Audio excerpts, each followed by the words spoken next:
नमस्कार, मैं हूं पंकज सिंह जाडेजा। हमारा उद्देश्य है राष्ट्र से स्नेह, राष्ट्र का सम्मान। अब देखते हैं आज के दिन भर की टॉप हेडलाइन। बोरवेल में 35 फीट नीचे फंसा बच्चा, रात भर से रेस्क्यू जारी, मासूम पर टपक रहा है पानी।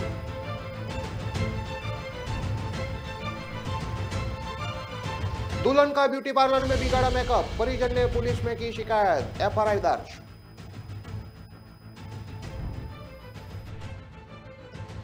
दस सेकंड में 1 लाख की चोरी का वीडियो सामने आया, दूल्हा दुल्हन के पीछे रखा बैग उठाकर ले गया।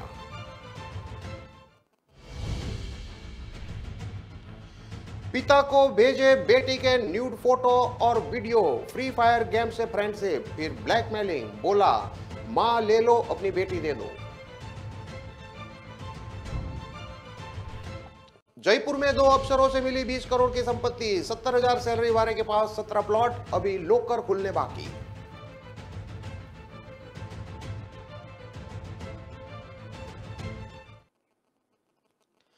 अब देखते हैं खबरें विस्तार से।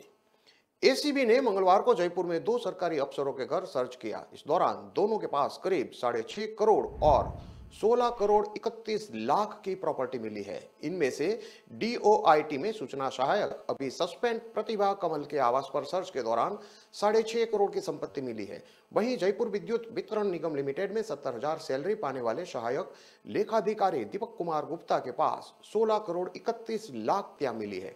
दोनों के घर में जब सर्च किया तो जो सामान मिला उसे देखकर एसीबी की टीम भी हैरान रह गई। एसीबी के अधिकारी पहली बार दीपक और कमल के लॉकर को लेकर उत्सुक है, क्योंकि जिनके घर से करोड़ों रुपये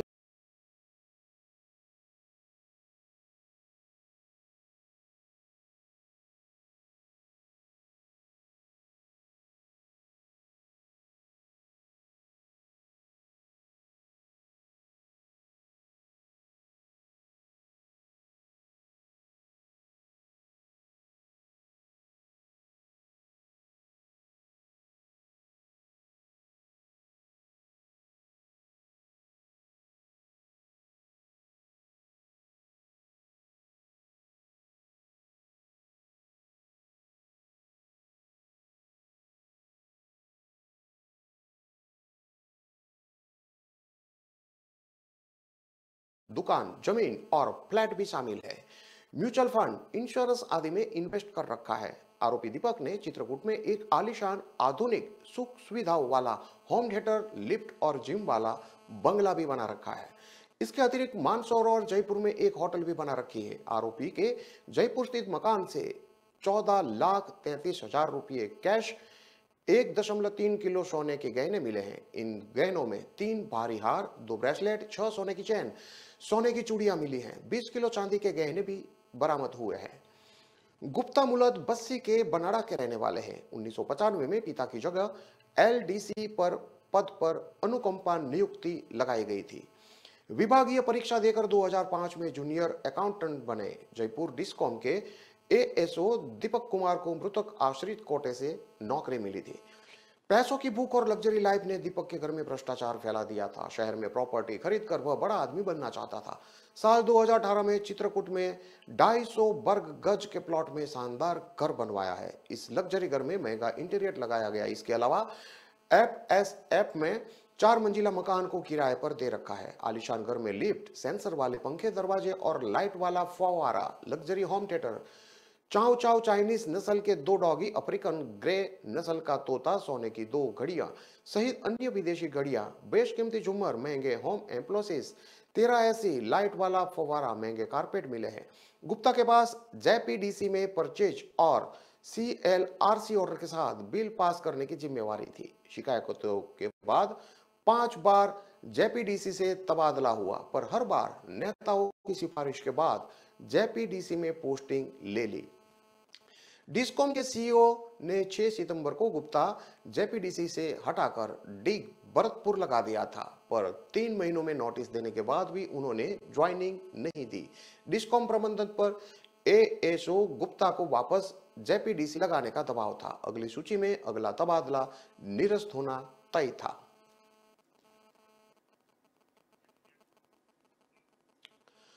बूंदी के डाबी थाना क्षेत्र में खनन के कब्जे को लेकर हुई रंजिश में सुपारी देकर जान से मारने वाले 3 आरोपियों को मंगलवार को पुलिस ने गिरफ्तार किया है। मामले में 2 मुख्य आरोपी अभी भी फरार है। डाबी थानाधिकारी धर्मराज ने बताया कि फरियादी बद्रीलाल पुत्र नंदलाल ने रिपोर्ट दर्ज कराई है। रिपोर्ट में उसने बताया कि कोलीपुरा में उसकी मां तुलसीबाई के नाम से एग्रीमेंट खान है, जिसको उन्हें हरि सिंह रावत को चलाने के लिए दी है। गोविंद गुर्जर उसकी खान को चलाने नहीं देना चाहता। इसी कारण करीब 4 दिन पहले उसे गोविंद गुर्जर ने जान से मारने की धमकी दी। 19 नवंबर को वह अपनी बाइक से लांबा खो गया था और करीब 1 बजे बड़खू तलाई के पास वापस आ रहा था, तो पीछे से शैतान गुर्जर पुत्र गोविंद गुर्जर और राम स्वरूप पुत्र गोविंद गुर्जर निवासी कोलीपुरा हाथों में लोहे की रोड लेकर आए और उसे रोक कर रोड से हमला कर दिया। हमले में वह गंभीर घायल हो गया। उसके बेटे ने उसे गंभीर हालत में अस्पताल में भर्ती कराया। पुलिस ने रिपोर्ट दर्ज कर एक विशेष टीम का गठन किया। पुलिस टीम ने हत्या के प्रयास की सुपारी देने वाले साजिशकर्ता आरोपी गोविंद उर्फे गोमदा गोदू गुर्जर, देवीलाल बरदा गुर्जर, देवराज गोपाल गुर्जर को मंगलवार को गिरफ्तार कर लिया है। जानलेवा हमले के मुख्य आरोपी रंगलाल राम वल्लभ गुर्जर और दुर्गालाल नेवालाल गुर्जर फरार चल रहे हैं, जिनकी पुलिस टीम तलाश कर रही है।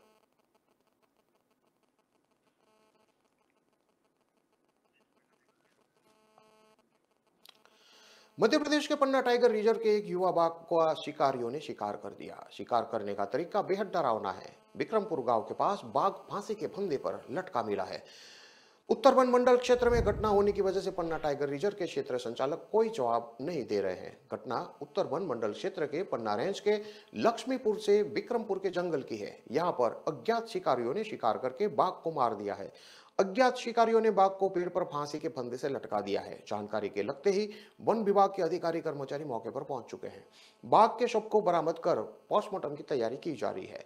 फिर डॉक्टर भूजेंद्र झा से बाघ का शिकार के मामले में बता करने की कोशिश की। उन्होंने कहा कि घटनाक्रम उत्तर वन मंडल का है, इसलिए जानकारी उत्तर वन मंडल से ले ले। अभी तक पीटीआर से जुड़े मामले की जानकारी क्षेत्र संचालक ही देते रहे हैं।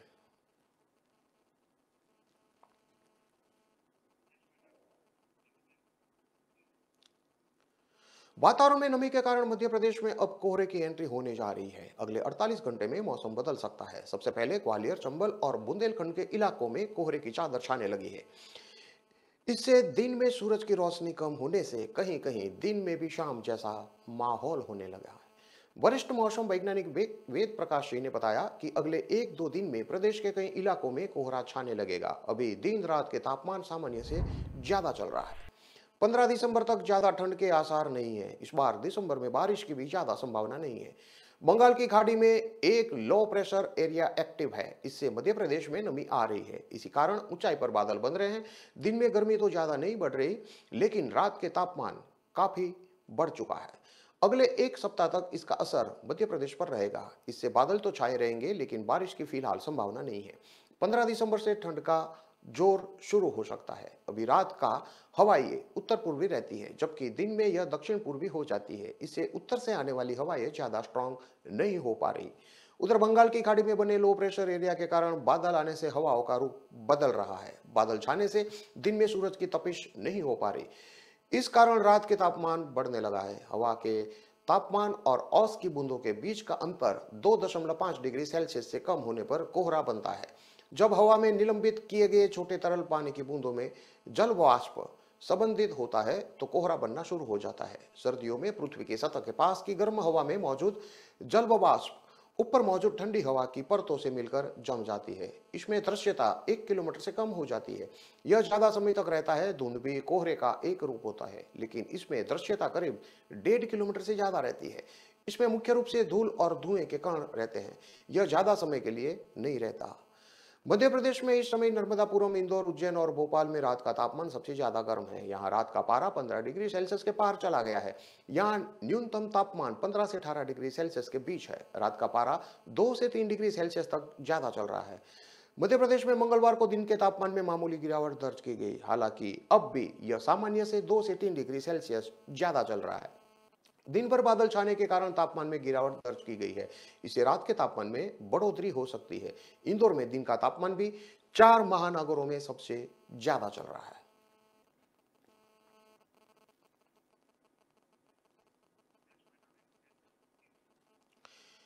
बैतूल के मांडवी गांव में बोरवेल में गिरे 6 साल के मासूम का रेस्क्यू जारी है। रेस्क्यू टीम का कहना है कि बच्चा रिस्पॉन्स नहीं कर रहा है। बच्चे के हाथ ऊपर हैं, इस वजह से उसे खाने पीने का कुछ नहीं बेच सकते। उसके शरीर में कोई भी हरकत नहीं दिख रही है। बोरवेल में ऑक्सीजन दिया जा रहा है। आखिरी बार बच्चे ने कल यानी मंगलवार शाम 5 बजे करीब बात की थी। उसने कहा था, यहाँ बहुत अंधेरा है, मुझे डर लग रहा है, जल्दी बाहर निकालो। कलेक्टर, एसपी सहित तमाम अधिकारी मौके पर मौजूद है। मौके पर 6 पॉकलेन, 3 बुलडोजर और ट्रैक्टर मिट्टी मुरम को हटाने में लगे हैं। बोरवेल से 30 फीट दूर समांतर गड्ढा खोदा जा रहा है। सुरंग भी बनाई जा रही है। रेस्क्यू टीम ने बताया कि बच्चा बोर में 35 फीट गहराई पर फंसा हुआ है।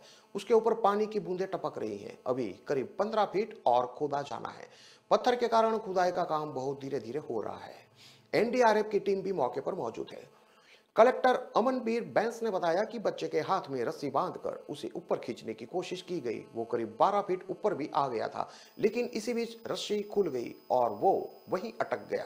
रात 12 बजे से साइड में एक नए गड्ढे का खोदने का काम शुरू करते हुए बच्चे को निकालने की कोशिश की जा रही है।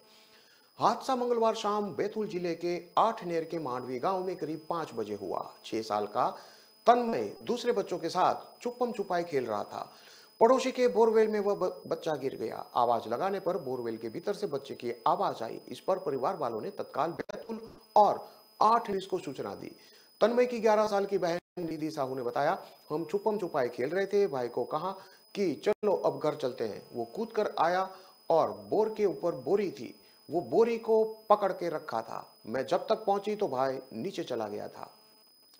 मां रितु साहू का कहना है कि भाई 5 बजे के करीब गिरा। उसने आवाज भी दी, तब उसकी तेज सांस चल रही थी। घटना की जानकारी मिलते ही मौके पर कलेक्टर, डीआईजी, एसपी, कमिश्नर श्रीमन शुक्ला, तहसीलदार, आठने समेत पुलिस प्रशासन के सभी बड़े अधिकारी भी पहुंच गए। परिवार को बच्चे से बात करने को कहा गया। बच्चे के पिता ने उससे बात की। तन्मय दूसरी क्लास में पढ़ता है। पिता सुनील दियाबारा ने बताया कि 8 दिन पहले खेत पर उन्होंने 400 फीट गहरा बोर करवाया था। इसी बोर में उनका बेटा गिर गया है। कलेक्टर बैतूल अमनबीर सिंह ने बैंस ने बताया कि बच्चे को निकालने के लिए कोशिश शुरू कर दी गई है। मौके पर 3 जेसीबी मशीन मौजूद है। घटना का पता चलते ही तहसीलदार को तुरंत मौके पर रवाना किया गया था। मध्य प्रदेश के छतरपुर में बोरवेल में गिरे 4 साल के मासूम दीपेंद्र को सकुशल निकाल लिया गया है। करीब 7 घंटे चले रेस्क्यू ऑपरेशन के बाद बच्चे को बाहर निकाला गया था। रेस्क्यू टीम ने बोरवेल के गड्ढे से रस्सी डाली। यह रस्सी बच्चे ने अपने कंधे में फंसा ली, जिसके बाद उसे धीरे धीरे खींचकर गड्ढे से निकाला गया था। बच्चे को निकालते ही मेडिकल चेकअप के लिए अस्पताल ले जाया गया था।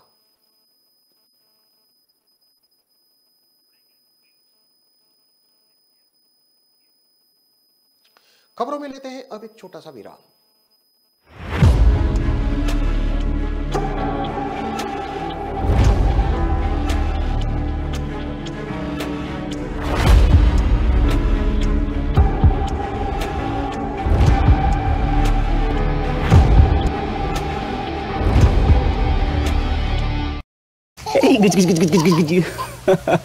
तुम्हें अपनी गोद में खिलाने जैसा कोई एहसास नहीं दुनिया में। पर एक दिन था जब मुझे लगा कि शायद मुझे ये मौका कभी मिलेगा ही नहीं। तुम आने वाले थे और पापा की तबीयत बहुत खराब हो गई। लाइफ एक दिन बिना किसी वार्निंग के बदल गई।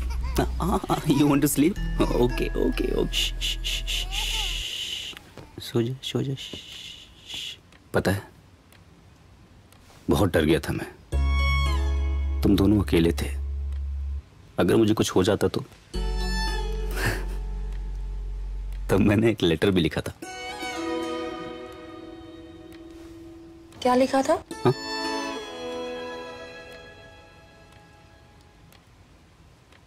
लिखा था कि मैं अभी तक तुमसे मिला भी नहीं हूं और I love you so much already.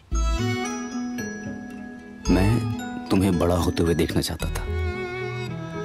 Life का शायद कोई और ही प्लान था। अरे, तुम दोनों को कभी मेरी कमी महसूस ना हो, इसलिए मैंने सब कुछ प्लान कर लिया है।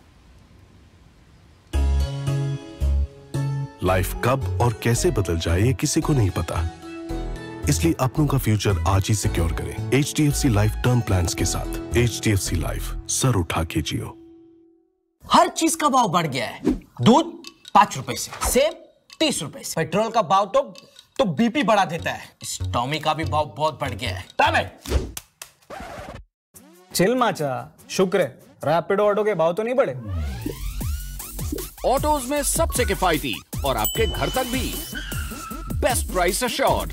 Forget meter, enjoy every kilometre.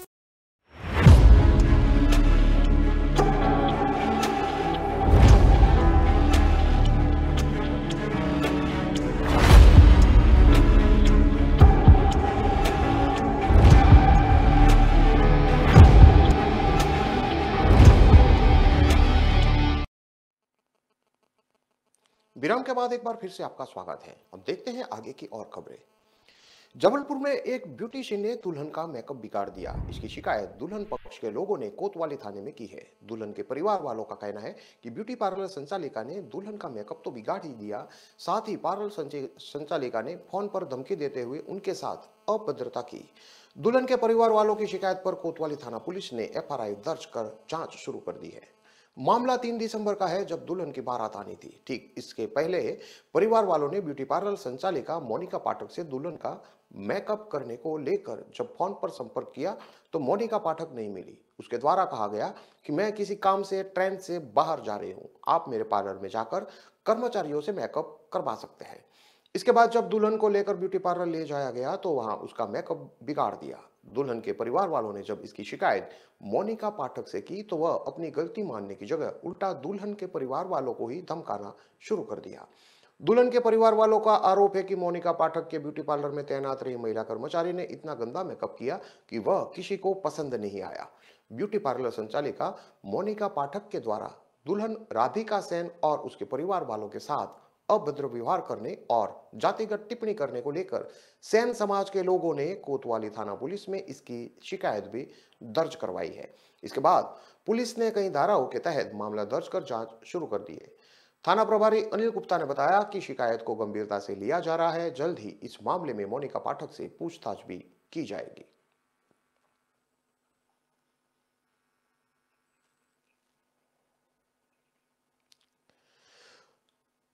Mahabharat में उल्लेख की पुत्री आपत्ति थी और वह अपने माता पिता और पति तीनों कुलों के लिए संकट थी। ये डॉक्टर फरहद खान की एक किताब का अंश है। ये किताब इंदौर के सरकारी लॉ कॉलेज की लाइब्रेरी में रखी थी। पिछले दिनों विवादों में आए इस कॉलेज के स्टूडेंट ने जांच कमेटी को ये किताब सौंपी है। किताब में अन्य विवादास्पद कंटेंट होने का आरोप भी स्टूडेंट ने लगाया है।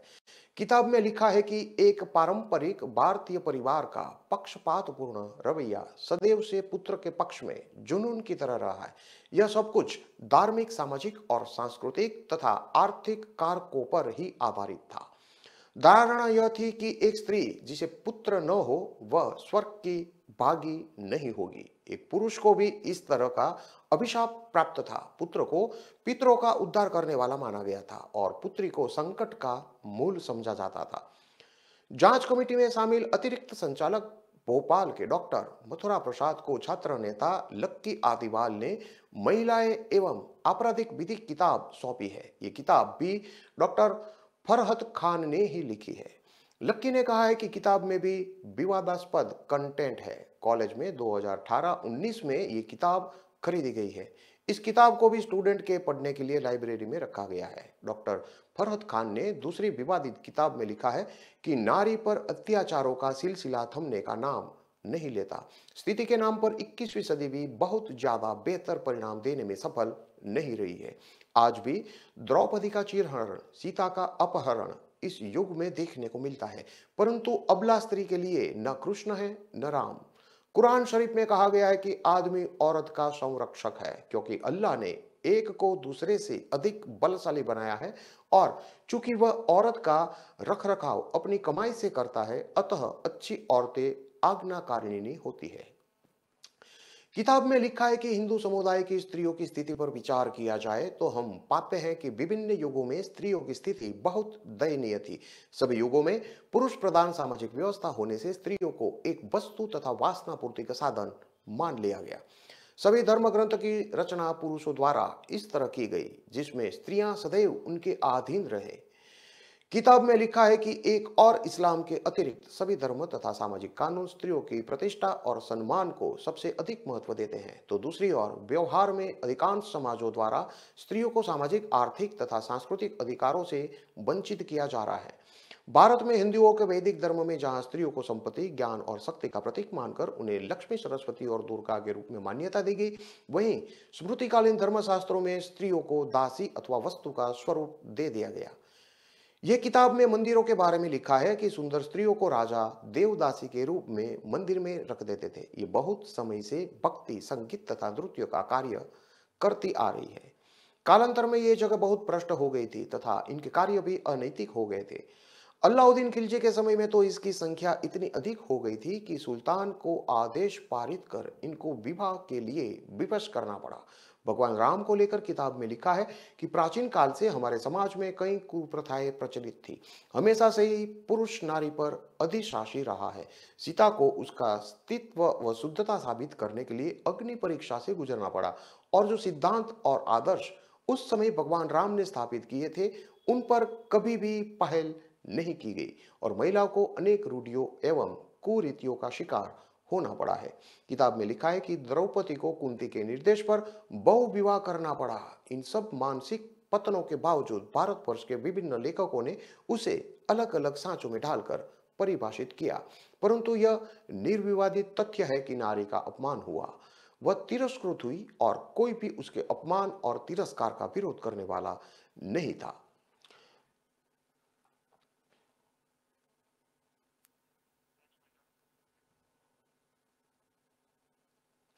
शादी का सीजन शुरू होते ही लिटली चोर गैर एक्टिव हो गई है। कम उम्र के लड़के मैरिज हॉल में वारदात कर रहे हैं। निशाने पर खास तौर से दूल्हा दुल्हन के माँ बाप रहते हैं।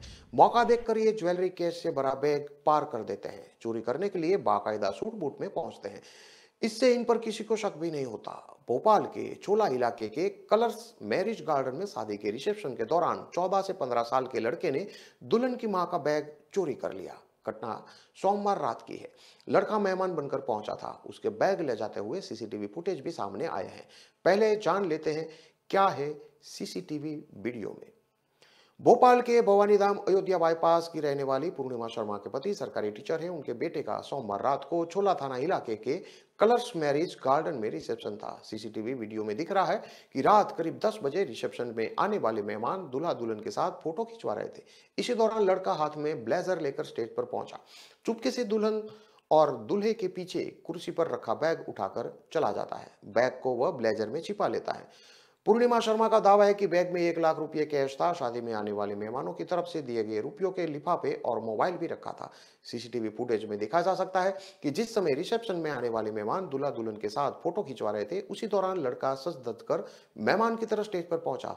10 सेकंड के अंदर बैग उठाता है, ब्लेजर के अंदर छिपाकर रफू चक्कर हो जाता है। लड़का बैग लेकर शादी गार्डन से बाहर निकलता है तो उसे एक अन्य व्यक्ति मिला। वह ब्लेजर में छिपाया बैग साथी को दे देता है। इसके बाद दोनों बाहर निकल जाते हैं।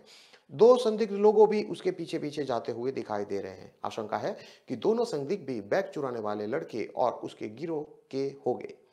मंगलवार सुबह बैग के साथ चोरी गए मोबाइल नंबर पर परिवारजन ने जब कॉल लगाया तो रिंग तो गई, लेकिन किसी ने कॉल रिसीव नहीं किया। पीड़ित परिवार ने अब इसकी शिकायत छोला मंदिर थाना पुलिस के में की है।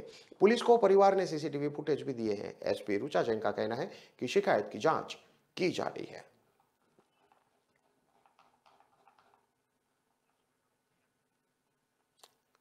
16 साल की लड़की के फ्री फायर गेम में शौक के उसका परिवार वालों का जीना मुश्किल कर दिया है। गेम खेलने के दौरान लड़की की दोस्ती झारखंड के लड़के से हो गई। आरोपी अब लड़की के अश्लील फोटो और वीडियो उसके ही पिता को बेचकर ब्लैकमेल कर रहा है। बात नहीं मानने पर बेटी को मारने की धमकी भी दे रहा है। यही नहीं, 3 महीनों से पिता नौकरी छोड़कर बेटी की देखभाल कर रहा है। पिता ने ग्वालियर एसएसपी अमित सांघी से भी गुहार लगाई है। जनकगंज एबी रोड की रहने वाली 16 साल की लड़की 10वीं की स्टूडेंट है। पिता किसी व्यापारी के यहाँ मुंशी है। उनकी एक बेटा और बेटी है। कोरोना लॉकडाउन में पिता ने बेटी को मोबाइल दिला दिया था। उन्हें लगा इससे बेटी को पढ़ाई में मदद मिलेगी। इधर बेटी पढ़ाई के साथ ऑनलाइन फ्री फायर खेलने लगी। इसी दौरान उसकी दोस्ती झारखंड के सन्नी उर्फे HR से हो गई। पहले गेम्स के जरिए दोनों बातचीत करते थे, फिर उनके बीच गहरी दोस्ती हो गई, एक दूसरे से प्यार का इजहार भी कर दिया। इस दौरान सन्नी ने छात्रा को बातों में लेकर उसके सोशल मीडिया अकाउंट्स के पासवर्ड जान लिए। कुछ दिन बाद उसने छात्रा को फोटो और वीडियो हैक कर लिए। इन फोटो वीडियो को मॉर्फ करके वह छात्रा और परिवार को ब्लैकमेल करने लगा। घर वाले परेशान हो गए तो छात्रा ने लड़के से बातचीत बंद कर दी। आरोपी ने छात्रा के सोशल मीडिया अकाउंट से फोटो वीडियो लेकर उन्हें अश्लील बनाकर छात्रा के पिता को भेजना शुरू कर दिए। बेटी के ऐसे फोटो देखकर पिता भी दंग रह गए। उसने उस नंबर पर कॉल करके आरोपी को ऐसा न करने के लिए कहा। इस पर युवक उल्टा उससे ही धमकाने लगा कि बोला कि अभी तो तुझे भेजे हैं, ज्यादा हवा में उड़ा तो यह फोटो और वीडियो पूरा शहर और रिश्तेदार देखेंगे।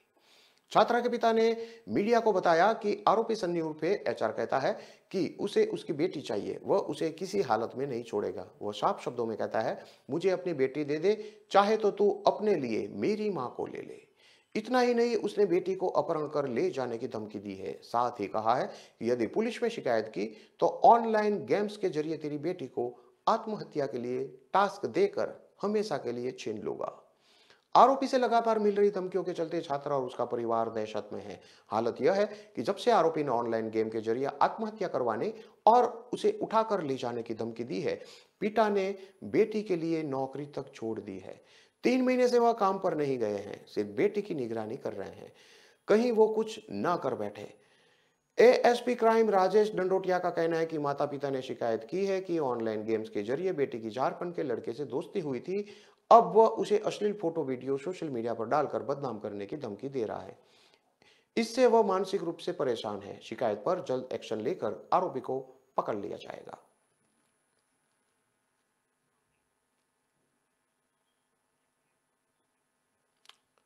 इन सभी खबरों को विस्तार से पढ़ने के लिए आप हमारे वेबसाइट का भी प्रयोग कर सकते हैं। हमारा वेब का पता है www.kalamkartavya.com। हमारी कलम ही हमारा कर्तव्य है के उद्देश्य के साथ खबरों को आप राष्ट्रप्रथम के साथ देखते रहिए। नमस्कार।